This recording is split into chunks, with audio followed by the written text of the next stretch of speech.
Welcome, and thank you for being here on this happy day.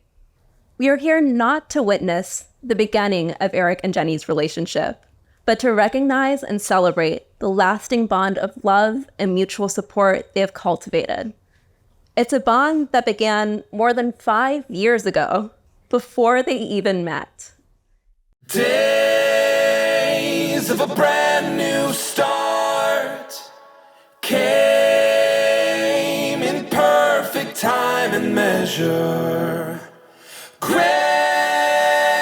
and a golden heart, how we've thrown our arms around you. I've been waiting my whole life for this.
The first time I met Eric was at BJ's in Gainesville. We had just matched on Bumble the night before, and we just hit it off immediately. I recognized him from when we were in Gator Band together.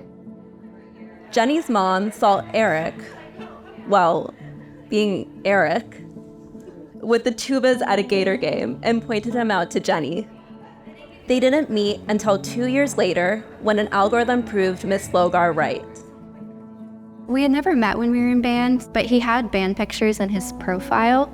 I was in the visual ensemble, and so I would just be standing in the back of the field, often behind his section. When I saw him on Bumble, I was like, that guy looks really familiar. I don't think I've ever met him. It was kind of just one of those first dates where time just didn't exist. We talked and it just connected. I've never felt that way with anyone else but Jenny, and I knew she was special. Every painting in the sky, saturated in the light, so much better with you at my side. When Eric was still in school, he and Jenny would take walks to the Bauman Center, by the water, surrounded by reeds and oak trees draped in Spanish moss. They'd talk about anything and everything. Eric knew it was the perfect place to propose. He had this whole day planned, and he was all dressed up, and he was definitely giving off "I'm gonna propose today" vibes.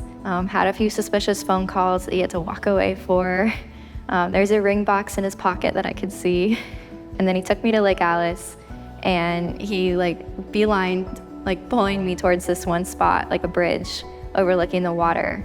Because I found out later he was trying to dodge his friends who were kind of hiding in plain sight.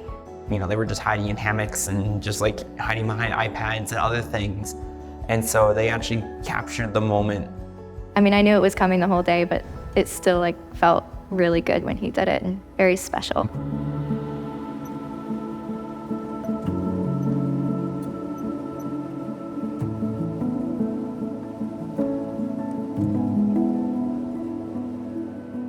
Eric has always supported me with my business. Whenever I have crazy ideas for what I want to do next with Happy Day, he's always on board and how can I help and everything. I love working her markets because I get to help her in her business, and I love just being supportive, and I love just helping set up those markets and going because they're just fun, and it's fun just to spend that time with her and get to share in that love that she has for it. He's always just encouraging me to take it to the next level, and I feel like that means everything to me because he's seen Happy Day from the beginning to what it's grown to now. We've always both talked like individually and together about having lots of pets. I mean, he loves reptiles and I love dogs. Getting Daisy was a huge adjustment because she's crazy. She went to that pop-up with us and that was a mistake because she was insane. I call her affectionately our daughter. We just completely dote on this dog and that puppy. She's so spoiled. Everyone has asked me, like, are you nervous? Are you scared? Or like, what of that? I'm like, honestly, not scared at all. Like, I'm just ready just to marry her and have her officially be my wife. For today, I'm most excited just to be with Eric all day. I didn't care if it was perfect or if like things went wrong because I knew at the end of the day, like, I was marrying Eric and that's all that really matters to me. So I'm excited for that. Before these witnesses, you have pledged to be joined in marriage. You have now sealed this pledge with your wedding rings. By the authority vested in me by the great state of Florida, I pronounce you married. You may now kiss the bride.